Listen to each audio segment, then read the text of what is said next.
আপনারা যে বসছেন আমাদের নেতা ওইগুলো বিএনপির করা আপনার মনে হয় তথ্য ভুল আপনারা তো ভাই রাস্তায় মানে আইল্যান্ডের ভিতর ঘুমানোও ছিলেন এরপর এই মিডিয়াতে বিএনপিও ছিল প্রচুর পরিমাণে ছিল। দেশের সার্বভৌমত্বের বিরুদ্ধে গিয়ে কারোর সাথে কোনো চুক্তি করা, কোনো ধরনের অন্যায় অপকর্ম করা, এগুলোর সাথে কোনো ধরনের যোগাযোগ 54 বছরের বাংলাদেশের ইতিহাসে আমাদের নাই। বিএনপিকে যদি আপনি ব্যর্থ করতে চান, বিএনপিকে যদি কেউ ব্যর্থ করতে চান, বাংলাদেশ ব্যর্থ হয়ে যাবে। মাঠে আওয়ামী লীগ নিষিদ্ধের কথা বলে, কিন্তু তাদের বিরুদ্ধে একটা মামলা বাংলাদেশে কোথাও জামাত ইসলামও করে না, এনসিপিও করে না। ছাত্র সংগঠনের রাজনীতি আপনি করছেন, বিএনপি নিয়েই আপনার কাছে একটু প্রশ্ন রাখতে চাই। এই যে 14 মাসের রাজনীতি আপনি দেখলেন, একটা বৃহত্তর গণবিপ্লব আন্দোলন, এরপরে বিএনপির মতো রাজনৈতিক দল তারা এই ফ্যাসিবাদ বিরোধী লড়াইয়ে শুরু থেকে মাঠে ছিল, এখন পর্যন্ত থাকার চেষ্টা করছে, কিন্তু এই বড় রাজনৈতিক দলের ক্ষেত্রেই কিন্তু অনেক অভিযোগ রয়েছে। আমি যদি এই 14 মাসের অভিযোগ আপনি যদি গণমাধ্যম ফলো করেন, তাহলেও যে জনগণের লাভ আছে এমন কোনো কর্মকাণ্ডে কি গত 14 মাসে আপনার দলের ভূমিকা কেমন সেটা একটু জানতে চাই। আবার জনগণের ক্ষতি হচ্ছে, জনগণের মনে এক ধরনের উষ্মা চলছে, যেমন আমি সরাসরি আপনাকে বলি, চাঁদাবাজির যে ঘটনাগুলো আছে এগুলোর যুক্তি খণ্ডনও কি আপনাদের দলের মধ্যে হয় কিনা? ধন্যবাদ আপনাকে, ধন্যবাদ দীপ্ত টেলিভিশনে যারা দেখছেন, সহ আলোচক যারা আছেন সবাইকে। দেখেন, 5ই আগস্ট পরবর্তী সময়ে, 5ই আগস্টের আগে বাংলাদেশের সাধারণ মানুষ যে কোনো আকাঙ্ক্ষা নিয়ে, যেই বাংলাদেশের প্রত্যাশা করে বাংলাদেশের মানুষ রাস্তায় নেমেছিল, মানুষ জীবন দিয়েছে, রক্ত দিয়েছে, এবং যার ফলশ্রুতিতে আপনার 5ই আগস্ট দেশে হয়েছে। 5ই আগস্ট পরবর্তী সময়ে আজকে পর্যন্ত, যখন আপনি আমাকে প্রশ্নটি করলেন, সেই পর্যন্ত বিএনপি বাংলাদেশের জন্য কি করেছে, যেহেতু সংবাদ মাধ্যমের আপনি কর্মী, আপনি কিন্তু আমার চেয়ে ভালো জানেন কি কি করেছে। কিন্তু আপনি প্রশ্ন করলেন কি চাঁদাবাজিটি নিয়ে। দেখেন, এই যে ইন্টেনশন, এই জায়গাতেই বাংলাদেশ পিছিয়ে যাচ্ছে বারবার। আপনি একটা পরিবারের যদি 5জন 7জন সদস্য থাকে, সেখানে যদি কেউ অপরাধ করে, সেই অপরাধের কারণে আপনি কর্তা, সেটা বিচার করছে কিনা সেটা মূল প্রশ্ন। আপনি আমার পাশে ইসলামী ছাত্র শিবিরের জেনারেল সেক্রেটারি আছেন, ওনাদের দলে কি 100% মানুষই ভালো? কেউ ভুল করে না, কিন্তু সেটা বিচার করছে কিনা সেটা হলো প্রশ্ন। জাভেদ দাসিন ভাইদের দলে কি 100% মানুষ ভালো? অপরাধ চিহ্নিত হওয়ার পর বিচার করছে কিনা সেটা প্রশ্ন। আপনি এই যে একদম from the very beginning, after 5th August আজকে পর্যন্ত একদম সর্বশেষ দেখলেন যে তিস্তা নিয়ে বিএনপি একটা প্রোগ্রাম করেছে। বাংলাদেশের সার্বভৌমত্ব শেষ করে আপনার নিশ্চয়ই এই যে বাংলাদেশ নিয়ে বিএনপির চিন্তা, এরকমের সহস্র উদাহরণ আমি এখানে বসে বসে দিতে পারবো, আপনি সেই পরিমাণ সময় আমাকে দিতে পারবেন না। কিন্তু আপনি প্রশ্ন করলেন কি চাঁদাবাজি নিয়ে।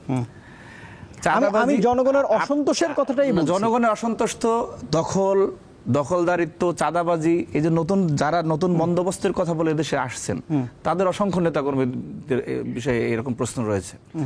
যারা ইসলামের কথা বলে, যারা নীতির কথা বলে, তাদের বিষয়ে প্রশ্ন রয়েছে। কিন্তু আপনি স্পেসিফিকভাবে আমাকে প্রশ্নটা করলেন, এই যে বিএনপিকে যদি আপনি ব্যর্থ করতে চান, বিএনপিকে যদি কেউ ব্যর্থ করতে চান, বাংলাদেশ ব্যর্থ হয়ে যাবে। কারণ আমরা দেখেছি অনেক বড় বড় আলাপ, এই যে ফ্যাসিস্টের দোসরা যখন রাস্তায় নামছে, মিছিল করতেছে, আপনি একটা সিঙ্গেল অন্য কোনো দল তো বিএনপি ছাড়া দেখাতে পারবে না যারা প্রতিরোধ করছে, প্রতিবাদ করছে। প্রত্যেকটা ঘটনায় বিএনপি এবং অঙ্গ সহযোগী সংগঠনের নেতাকর্মীরা তাদেরকে ধরতেছে, তাদের বিরুদ্ধে লড়তেছে। আর অন্যরা পক্ষান্তরে মনে করেন যে ভোটের রাজনীতির কারণে মাঠে বলে এক কথা, সংস্কারের আলাপ, মাঠে আওয়ামী লীগ নিষিদ্ধের কথা বলে, কিন্তু তাদের বিরুদ্ধে একটা মামলা বাংলাদেশে কোথাও জামাত ইসলামও করে না, এনসিপিও করে না। কিন্তু আপনি আছেন বিএনপি চাঁদাবাজি করতেছে, এর মানে এইটা না আমি বিএনপিকে চাঁদাবাজি করবে কেউ সেটা আমি বলতেছি সমর্থন করতেছি, সেটা করতেছি না। আপনার পরিবারের লোকই তো আছে 300, অপরাধ করছে কতজনে? এখানে লোকে আছে 2.5-3 কোটি, তারা যারা অপরাধ করছে প্রত্যেকে শাস্তির রাস্তায় আসছে। এবং বিএনপি একমাত্র দল যারা নিজের কর্মীর বিরুদ্ধে মামলা করে তারপরে অ্যারেস্ট করানোর ব্যবস্থা নিছে। এরকম অসংখ্য উদাহরণ আছে এদেশে। সুতরাং আপনি যদি বলতেন যে না বিএনপির মধ্যে দোষগুলি আছে আর অন্য সবাই মনে করেন অলিয়া উলিয়া, তাহলে আমি মেনে নিতাম ভাই, ঠিক আছে। যারা নতুন বন্দোবস্তের কথা বলে আসলো, তারা একদম ফুটপাত থেকে সংসদ পর্যন্ত এমন কোনো জায়গা নাই যেখানে তাদের নিয়োগ বাণিজ্য, তদবির বাণিজ্য, প্রেশার ক্রিয়েট করে। সর্বশেষ আপনি দেখলেন যে সার্জিসের একটা ঘটনা, যদি ওই কথা ছাত্র দলের কেউ বলতো যে বিদ্যুৎ সময় মতো না আসলে কলিজা ছিঁড়ে ফেলতো, বাইরে ভাই আপনাদের সারা দেশে মনে করেন যে এমন তুলকালাম ঘটনা ঘটতো এই মিডিয়ার মাধ্যমেই, আমরা টিকতে পারতাম না। আমি সাম্প্রতিক সময় রাজশাহী বিশ্ববিদ্যালয়ের নির্বাচনে দায়িত্বে ছিলাম, সেখানে ভাইও গেছিল, সাদ্দাম ভাই, যিনি জিএস হয়েছে, সালাউদ্দিন আম্মার, সে শিক্ষার্থীদের জন্য কাজ টাজ করে, শিক্ষার্থীদের সাথে থাকে, সেটা ঠিক আছে। কিন্তু সে একজন শিক্ষকের দাড়ি ধরে তাকে মারছে। সেটা যদি ছাত্র দলের কেউ হইতো, এই মিডিয়া কি করতো তো আমরা জানি ভাই। ঠিক আছে, ওই একই বিশ্ববিদ্যালয়ে যিনি এজিএস হয়েছেন, সালমান সাব্বির ভাইদের প্যানেল থেকে শিবিরের এজিএস প্রার্থী ছিল, সে পোষ্য কোটায় ভর্তি হয়েছে। পোষ্য কোটার যে মার্কটা, সেই মার্কসটা পর্যন্ত সে পায় না, সে 32 পয়েন্ট সামথিং পাইছে। এটা যদি ছাত্র দলের কেউ হইতো তাহলে মেধার কত আলাপ বাংলাদেশে চলে আসতো।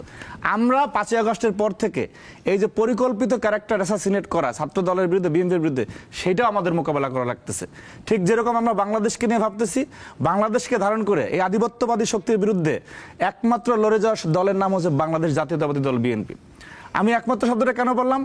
অন্যরা তো ভাই ভোটের রাজনীতির ক্ষেত্রে সব জায়গায় কম্প্রোমাইজ করতেছে। আপনি জামাতের অনেক নমিনির বক্তব্য পাবেন যে যারা বলতেছে ভাই আমরা আওয়ামী লীগকে কোনো ডিস্টার্ব করতেছি না, আওয়ামী লীগের বিরুদ্ধে আমরা মামলা করতেছি না, রাতের বেলা যায় যে আপনারা আমাদের কাছে নিরাপদ ভোট দেন। এই রাজনীতি বিএনপি করে না। আমি যেটা মনে ধারণ করি প্রকাশ্যে সেটা বলি।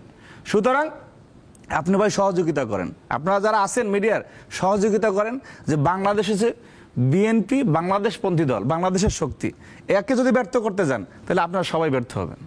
এগুলো বয়ান।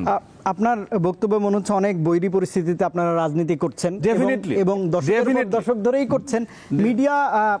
মিডিয়ার কাজ হচ্ছে যা আসলে ঘটে তাই প্রকাশ করা। আমার কাছে সাহায্য চেয়ে আসলে সেটা থেকে কতটা পরিত্রাণ পাবেন জনগণের কাছে চাইলে হয়তো ভালো হয়, আরও খণ্ডনের সুযোগ পাবো।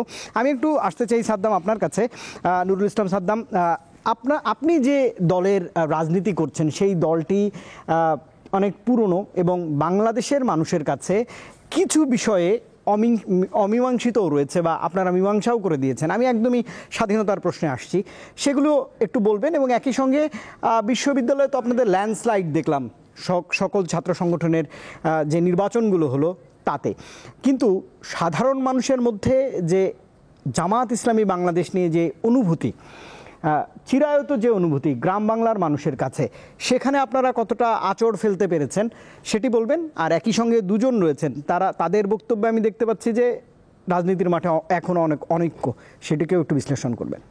ধন্যবাদ জানাচ্ছি আপনাকে, আপনার মাধ্যমে দীপ্ত টেলিভিশনের সকল দর্শককে সালাম জানাচ্ছি।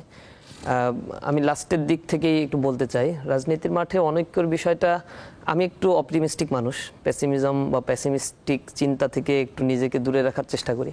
মানে আওয়ামী ফ্যাসিবাদ বিদায় নেওয়ার আগেও রাজনৈতিক সকল শক্তিগুলোর মধ্যে আসলে ঐক্য ছিল কিনা ওই অর্থে একটা ইস্যুকে কেন্দ্র করে সর্বশেষ বিএনপির পক্ষ থেকে স্টেটমেন্ট দেওয়া হয়েছে, ন্যূনতম এক দফা দাবি, শেখ হাসিনার পতনের দাবিতে আমরা সকল রাজনৈতিক দল একসাথে আন্দোলন করব কিনা, এই ব্যাপারে তাদের চেষ্টা প্রচেষ্টা তখন ছিল। তো শেখ হাসিনা চলে গিয়েছে, এখন প্রত্যেক দল নিজ নিজ জায়গা থেকে পলিটিক্স করবে, এটাই স্বাভাবিক। ডেমোক্রেটিক জায়গা থেকে যে যার কথাগুলো বলবে, এটা খুবই ন্যাচারাল একটা ব্যাপার। তো বর্তমান সিচুয়েশনে খুব বেশি অনৈক্য, খুব বেশি ফাটল ধরেছে বাংলাদেশে, খুবই অরাজক পরিস্থিতি, এরকম আমার কাছে মনে হচ্ছে না। কারণ ঐক্যমত্য কমিশন যখন ডাকছে, একই টেবিলে সব রাজনৈতিক দল গিয়ে বসছে, তো এটা তো আশার সঞ্চার করছে। প্রধান উপদেষ্টা যখন ডাকছে, গতকাল বিএনপি গেল, আজকে এনসিপি এখন গিয়েছে, সম্ভবত জামাত যাবে এরপরে অন্য রাজনৈতিক দলগুলোকে ডাকলেও তারা যাবে। তারা আমি বাংলাদেশের ক্ষেত্রে ভালো কিছুই প্রত্যাশা করি। রাজনৈতিক দলগুলো মোটামুটি সংস্কারের ক্ষেত্রে একমত হয়েছে, নোট অফ ডিসেন্ট বিএনপি কিছু কিছু ক্ষেত্রে দিয়েছে, গণভোটের মাধ্যমে তার একটা সুরা হবে। এনসিপি কিছু সেখানে নেগেটিভ বিষয় দেখেছে, দ্রুত আইনগত একটা ভিত্তির বিষয়গুলো না দিলে তারা স্বাক্ষর করবে না। হ্যাঁ, তাদের স্ট্যান্ডে তারা ঠিক আছে। তো সব মিলে রাজনৈতিক এই জায়গা থেকে সামনের নির্বাচনকে কেন্দ্র করে যে যার পলিটিক্স করবে, মানুষের সামনে তাদের ইস্তেহার বলবে, কর্মকাণ্ডগুলো দেখাবে, মানুষ তাদেরকে অ্যাপ্রিসিয়েট করবে অথবা রিজেক্ট করবে, এটা ন্যাচারাল একটা ব্যাপার। দ্বিতীয় হচ্ছে জামাত ইসলামের রাজনীতির ব্যাপারটা যেটা বললেন, আমি তো আসলে জামাতের পলিসি মেকিং এর কেউ না, বা আমাদের ছাত্র শিবিরের কাউকে আসলে জামাতের পলিসি মেকিং এ কখনো ডাকাও হয় না। আমরা হচ্ছে সেপারেটলি নিজেদের কর্মসূচিগুলো করি, কিন্তু আইডিওলজিক্যাল দিক থেকে মিল আছে, এটা বলতে পারেন। তো জামাত তার মুক্তিযুদ্ধের অবস্থানগুলো বারংবার তাদের জায়গা থেকে ব্যাখ্যা করেছে। আমরা মনে করি আমরা বাংলাদেশের নাগরিক, আমাদেরকে অনেকেই এখনো বলে রাজাকার, আলবদর, আশামস, কিন্তু যারা বলে তাদের এজ ফ্যাক্টরগুলো আমি একটু চেক করে দেখলাম, তারা আসলে পাকিস্তানেই জন্মগ্রহণ করেছিল যখন পাকিস্তান ছিল। আমি স্বাধীন বাংলাদেশে জন্মগ্রহণ করেছি, আমাকে বলে রাজাকার, আলবদর। তো এই যে ট্যাগিং দিল তারা, আবার সর্বশেষ গুপ্ত বললো, তারা মনে করছে রাজনীতি খুব বেশি ফায়দা তারা নিতে পারছে, না, এগুলো খুব গুরুত্ব বেশি প্রমাণও তো দিয়েছে। খুব বেশি ফায়দা তারা নিতে পারে নাই এবং ছাত্ররা এগুলোতে অ্যাকসেপ্ট করছে না খুব বেশি। দ্বিতীয়ত হচ্ছে আমরা মুক্তিযুদ্ধের পরবর্তী বাংলাদেশের প্রজন্ম মুক্তিযুদ্ধকে ওন করি, দেশের সার্বভৌমত্বের বিরুদ্ধে গিয়ে কারোর সাথে কোনো চুক্তি করা, কোনো ধরনের অন্যায় অপকর্ম করা, এগুলোর সাথে কোনো ধরনের যোগাযোগ 54 বছরের বাংলাদেশের ইতিহাসে আমাদের নাই। সেই দৃষ্টিকোণ থেকে আমরা বাংলাদেশকে ওন করি, বাংলাদেশের সার্বভৌমত্বের জন্য কাজ করি এবং দেশকে এগিয়ে নিয়ে যাওয়ার জন্য সকল মতভেদ এগুলোর বাইরে গিয়ে সুন্দর একটা মেরুকরণ যদি আমরা করতে না পারি এবং রাজনৈতিক দলগুলোর মানসিকতা বা মনস্পটে যদি এইটাই থাকে যে ডিভাইড এই ডিভাইডেশনগুলো আমাদেরকে অনেক পিছিয়ে দিয়েছে, যেটা 54 বছরে অনেক এগিয়ে যেতে পারতাম। ক্ষুদ্র ক্ষুদ্র বিষয়গুলোকে বড় পরিসরে আমাদের দেখানোর মানসিকতাগুলো রয়েছে, এই বিষয়গুলো পরিহার করা উচিত। ইউনিভার্সিটির ক্ষেত্রে যে 4টা ইউনিভার্সিটিতে মোটামুটি ইলেকশন হয়ে গেল, আমার মনে হয় সামনে আর যে কয়টা ইলেকশন হবে, আমরা ইসলামী ছাত্র শিবিরের পক্ষ থেকে বারংবার বলেছি বিজয় অর্জন কে করবে কি করবে না ইটস নট ফ্যাক্টর হচ্ছে স্টুডেন্টদের অধিকার আদায়ের জন্য নির্বাচনগুলো হতে হবে, তারা ভোট দিয়ে নির্বাচিত করবে। সেক্ষেত্রে কিছু কিছু ক্ষেত্রে আমরা দেখেছি স্টুডেন্টরা কিন্তু নেগেটিভ হয়েছে ছাত্র দলের ব্যাপারে। যেমন রাজশাহী বিশ্ববিদ্যালয়ে 4 বার ছাত্র সংসদ নির্বাচনের তারিখ পেছানো হয়েছে, এটা হচ্ছে তাদের দাবির পরিপ্রেক্ষিতে। বিভিন্ন ইউনিভার্সিটিতে তফসিল ঘোষণা করা পরে নির্ধারিত তারিখে তারা ফর্ম উঠাতে পারে নাই, তাদের মব ক্রিয়েট বা দাবির পরিপ্রেক্ষিতে কিন্তু তারিখও পিছিয়েছে। এগুলোতে আমরা খুব বেশি নেগেটিভ কিছু দেখি নাই যে তাদের প্রিপারেশন নাই, তারা এটা করতেই পারে। অবশেষে ইলেকশন হয়েছে, কিন্তু আমরা কিছু কিছু ক্ষেত্রে দেখেছি যে মানে নেগেটিভ প্রোপাগান্ডা এবং সেখানে অনেকের জন্য মানে এমন, আমান ভাই এখানে আসছেন রাজশাহীতে, আমি তখন অবস্থান করছিলাম রাজশাহী বিশ্ববিদ্যালয়ের মেইন গেটের অপোজিটে, সেখানে একটা খাবার বিতরণ করা হচ্ছে কিছু লোকের একসাথে, তিনি পোস্ট দিয়ে দিলেন যে ওইখান থেকে অস্ত্র বিতরণ করা হচ্ছে, অথচ রাজশাহী কমিশনার, পুলিশ কমিশনার সেখানে ভিজিটে গিয়ে তাদের স্টেটমেন্ট দিয়েছে যে না, এটা অসত্য কথা, এই ব্যাপারে পুলিশ ব্যবস্থা নেবে, এই ব্যাপারে তারা স্টেটমেন্ট দিয়েছে। এরকম প্রোপাগান্ডার বিষয়গুলো এটা আবার তাদের ভেরিফাইড পেজ থেকেও কিন্তু শেয়ার করা হয়েছে।